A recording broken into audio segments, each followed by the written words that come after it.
Hello you lovely lot, my name is Max and welcome back to my YouTube channel. And with the return of the Premier League on the horizon, I thought I would give you, the lovely audience watching, my predictions for the 2022-23 Premier League season, as well as one player from every team you should be keeping your eyes on. Now of course you're probably going to disagree with a lot of the predictions that I make in this video, so be sure to hit me up in the comment section below with your predictions for the upcoming Premier League season. And whilst you're down there, drop a like on this video, subscribe to the channel and ring that notification bell so you don't miss the return of the match previews or the last few tactics and transfers coming up before the end of the summer transfer window. And with that being said, let's start talking about some Premier League predictions. Okay then, so hopefully you can see the graphic I've got up on screen alongside me. We're going to be starting off in 20th position, and personally for me, that's going to be Bournemouth. As of recording, they haven't actually spent any money whatsoever. They've signed two players on free transfers, Ryan Fredericks and Joe Rothwell from West Ham and Blackburn respectively. Two decent players, two upgrades in those respective positions, and they're potentially looking at bringing in Marcus Tavernier for the central midfield. Now don't get me wrong, three great signings. Tavernier in particular, fantastic progressive player, would have loved him at Nottingham Forest, but when that's your marquee signing under a Scott Parker team, I think you're going back down to the Championship next year, lads. I'm sorry to say that. That being said though, the player to watch for me would be Marcus Tavernier if he were to join the club. I would imagine that if they do get relegated, he'll probably find himself bouncing back to another Premier League side. He's definitely Premier League ready, and I think he's a top signing. In 19th position, we have Everton. I think it's the season where the Toffees get relegated, and it hurts to say that. I like Everton, I've got a soft spot for them.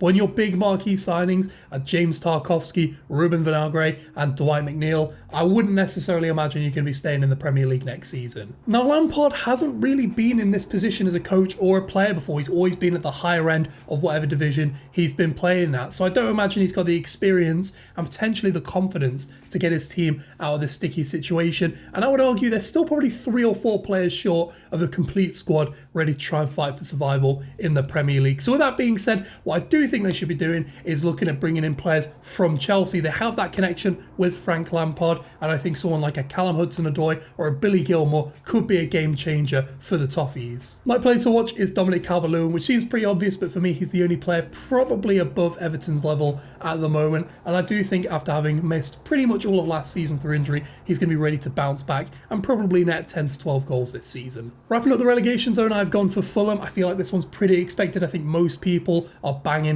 on these 3 teams to get relegated this season. Now they've actually done some decent business. FLYNN looks like a decent defensive midfielder, and I like Mbabu and Pereira as options in their respective positions to add some competition, but I just don't think it's quite enough, and I think there's not enough quality of Premier League standard in that squad to keep them in the league this season, unfortunately. FLYNN is the player for Fulham that I want you to keep your eyes on. I think he's a very solid defensive midfielder, and I wouldn't be surprised that should Fulham get relegated this season, he's picked up by a team of sort of Wolves to Leicester Villa quality as a defensive midfield option, because I think he'll probably end up being their best signing.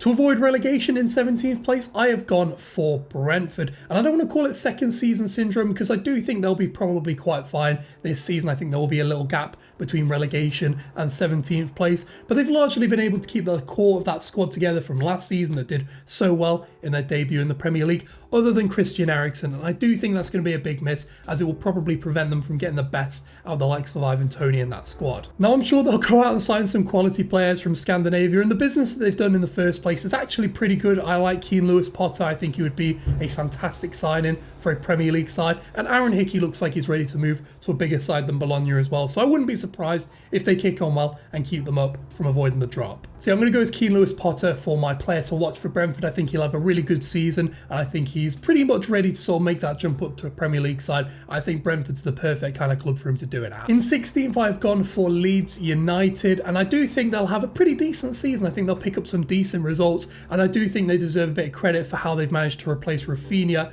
and Calvin Phillips in the summer window. I like a lot of the business that they've done. Aronson, Rasmussen, Tyler Adams, all coming from that Red Bull system that I'm sure will indoctrinate them well into Jesse Marsch's system. And I'm also a big fan of Mark Roca coming in from Bayern Munich. He's someone who a few years ago has put up very solid numbers at Espanyol and has had pretty limited appearances at Bayern Munich, but done very well in those limited opportunities, and I think is at least Premier League quality and will go a long way in replacing the output of Calvin Phillips. The biggest thing they need to improve improve is that defence, second worst defence on both XG and goals conceded last season in the Premier League. They definitely need to look at upgrading that centre-back position, but if they were to do that, I think they could maybe even punch higher towards 12th or 13th because they have the quality in the midfield and in the final third. I'm going to say Rasmussen is the player to look out for. He's a very good right back with a lot of experience at a decent level of football, and I think again he is, like Keane Lewis Potter, a player who's ready to make that jump to a Premier League side, and I think he'll do pretty well for Leeds. Next up we have 15th, and I've gone for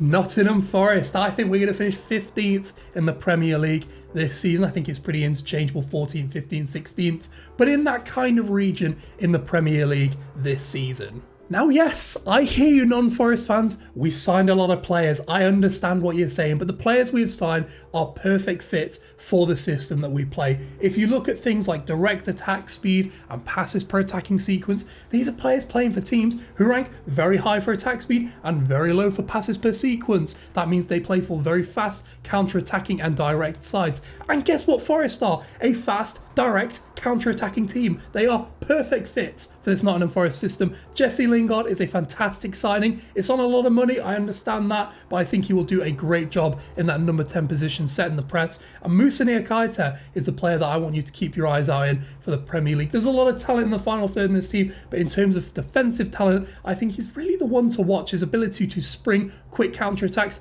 and bypass the midfield will be a very useful asset for a Premier League Nottingham Forest side under Steve Cooper. Oh my god, I can't believe I'm saying that. I'm so excited. Getting back on track, 14th, I have gone for Southampton. I'm actually a big fan of a lot of the business done by Southampton. Joe ARIBO in particular, a player who I was pretty keen on us signing this summer window, but also Bella Kotchap from VfL Bochum, I believe, came in through the door, and also Bazanu coming in from Manchester City as a goalkeeper. All very solid signings with a lot of upside because they're so young. It definitely feels like they're moving something closer to what they were doing 7 or 8 years ago in terms of the recruitment, and it is raw talent, but I would imagine Hasenhüttl is rubbing his hands together, very excited at the prospect of working with these very prestigious young talents who've got a lot of upside and players who could potentially prove to be upper tier Premier League players in the future. There's a lot of players to watch in this Southampton team, Romeo Lavia and Bella Kotchap being pretty good examples of that. But I'm going to go for Joe ARIBO as the player to watch from a personal perspective. I'd love to see how he does in that Hasenhüttl system pressing, and I'd imagine he would sit pretty well on the right-hand side of that 4-4-2, cutting in on that left foot like he did for Rangers. He is a really good side, and I think he's going to do some great things for Southampton. In 13th, I've gone for Brighton and Hove Albion. I do think they're going to take a slight step back this season, losing their 2 best players, or at least at the time of recording, looking quite likely that Cucurella is going to go join Manchester City, and obviously Yves Bissouma going and joining Tottenham. That being said, there is the core of a very good, young, talented team, and of course Graham Potter is probably in the top 5 or 6 coaches in the Premier League at the moment, so I would imagine they will be fine, but I don't think they're quite going to do as well as they did last season. Take a small step back, rebuild with the players they've got, invest in some good talent, which they always seem to do, and then build up for another positive season next year. I would say it's as close to a rebuild year for Brighton as you can probably call it. It's a bit boring, but I think I'm going to go for Moises Caicedo as my player to watch. I was really impressed with him during the back end of the season, particularly that game at the Emirates against Arsenal. I thought he was really good and really fits the system that Graham Potter has instilled at Brighton. I think he's a typical Potter player, and he's definitely got a very high ceiling in it.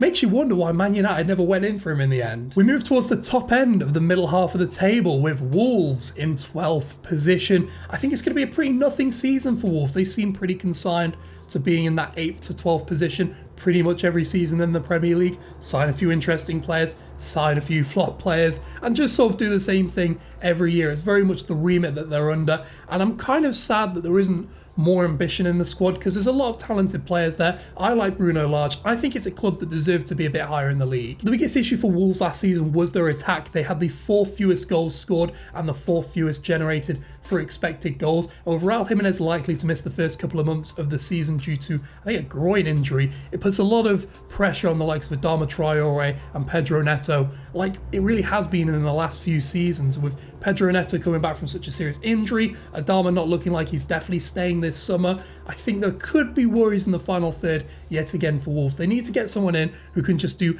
everything for them, and I think they should look at the likes of Martin Terrier from Rennes, his teammate Benjamin Beauregard. They're 2 players who would create something from nothing. It's the kind of players that Wolves need. My player to watch for Wolves is one of their defenders, unsurprisingly. It's Max KILMAN. My namesake has done very well since his introduction into the Wolves team, and last season was no exception. He was in the top 30% of defenders' progressive actions per 90 minutes. These are progressive passes or carries which are over a distance of 10 yards or more, and he was really good at carrying the ball out from the back. In fact, the former futsal players had a really good start to pre-season as well, and I wouldn't be surprised if he was one of the names on Gareth Southgate's long list for the World Cup in the winter.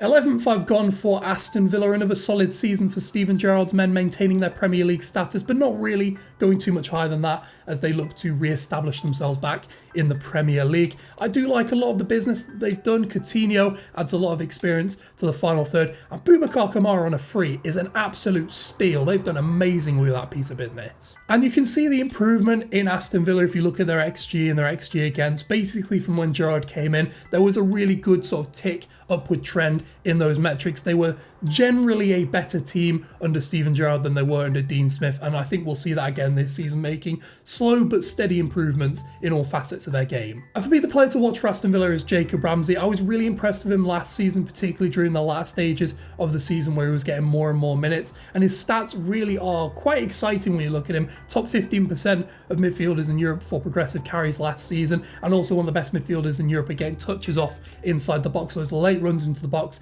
getting him a lot of goals and helping him create chances for his teammates. And again, like Max KILMAN, I wouldn't really be surprised if he ended up on that long list for the Winter World Cup later this year. In 10th, I've gone for Newcastle. I think it will be a top half finish for the Toon. I think I'm being a bit more negative than most people are being with Newcastle in general. I think most people are saying sort of 7th or 8th, getting into those European places. I think it'll be another step forward this season, but not quite that far. Maybe something for next season for them to look at. I do think Eddie Howe has improved the team significantly, although I do think most managers would have improved of what Steve Bruce was doing. They still had the 5th worst attack in the league on expected goals and still conceded the 6th most expected goals over the course of the season. And whilst I do think they've made some really good signings, I don't think Eddie Howe is the best manager in the world like what everybody else seems to think, and I do think it will be a slow step forward, but definitely progress, but not quite what people are expecting from Newcastle this year. Of course, the one to watch for me has to be their high profile defensive signings, Sven Botman. A man who had the choice between the likes of Milan,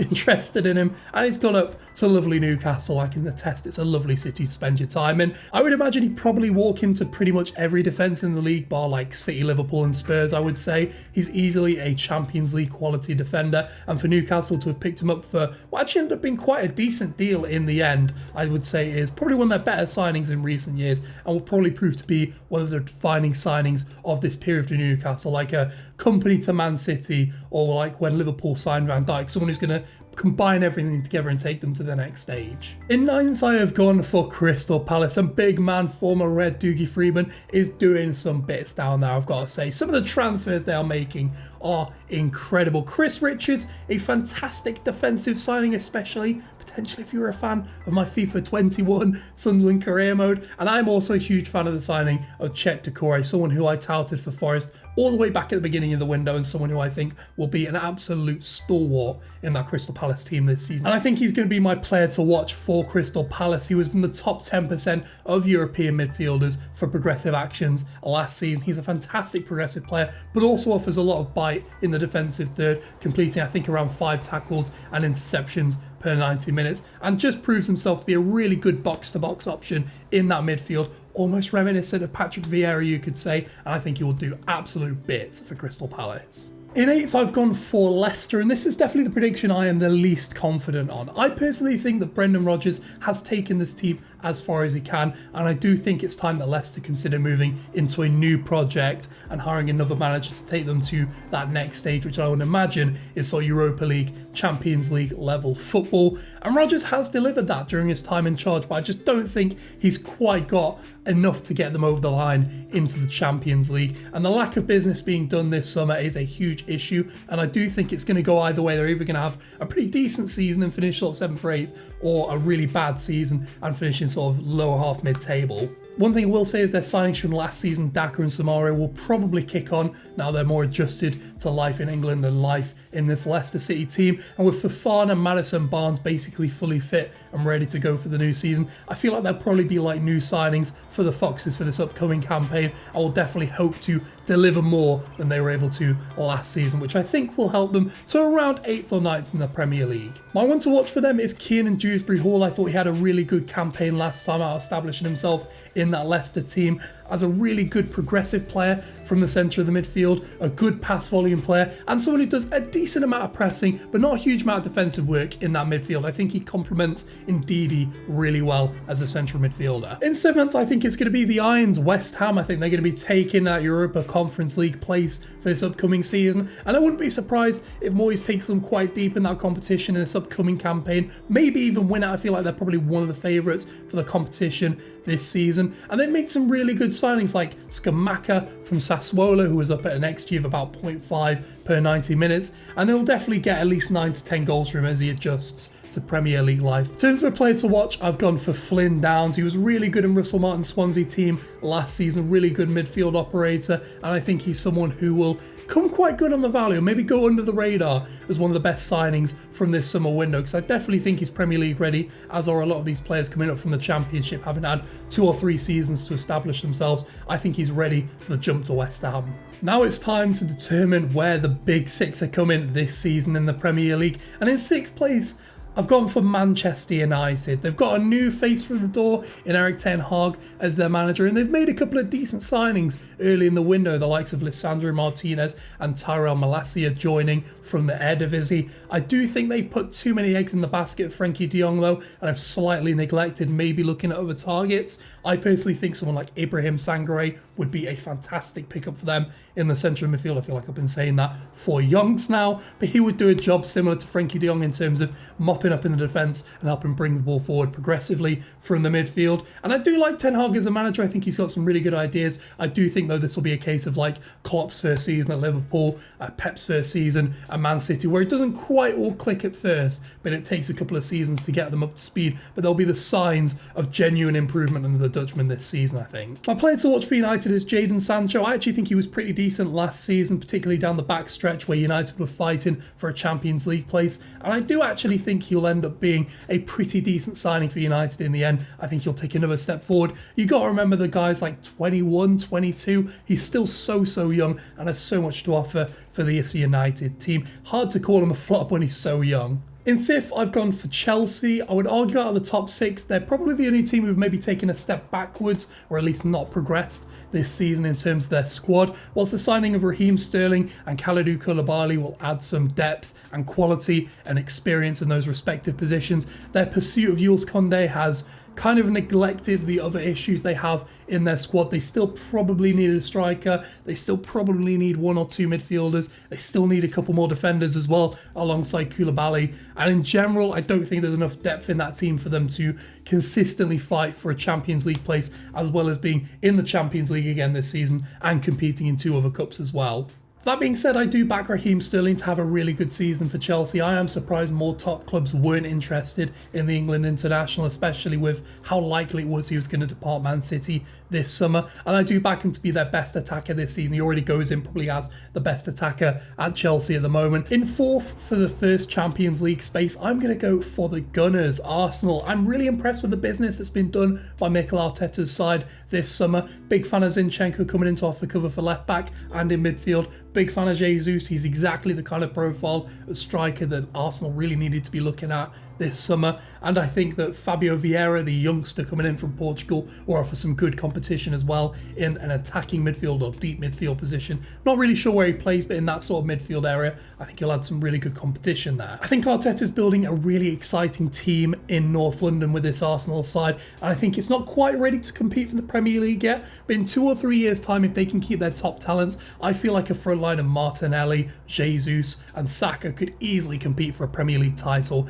in the next next couple of seasons. My player to watch for Arsenal will be Gabriel Jesus. He's put up an XG in his Man City career of 0.75, which is very, very impressive. He has historically, though, underperformed XG over the course of his Premier League career, although you would imagine getting his first, probably sustained run of games over the course of the season as a striker for Arsenal, you would imagine he'd probably come up to at least average on his XG, and if he can at least hit that, he's looking at potentially hitting 20-25 goals in a season. I think he's easily capable of that and suits to a T the way in which this Arsenal team play, and I think he'll be a great signing for them. In third position, I'm going to go for their North London rivals, Tottenham Hotspur. I think this is going to probably be as far as Conte can take this Tottenham side. I do think they'll close the gap between Man City and Liverpool this season, but I just don't think there's quite the quality in that Tottenham squad to compete for a Premier League title this season, especially with the ways in which their rivals have strengthened this season. I do think, like I say, that the gap will be closed this season. It'll probably be more like 5, 6, 7 points rather than 10, 15 points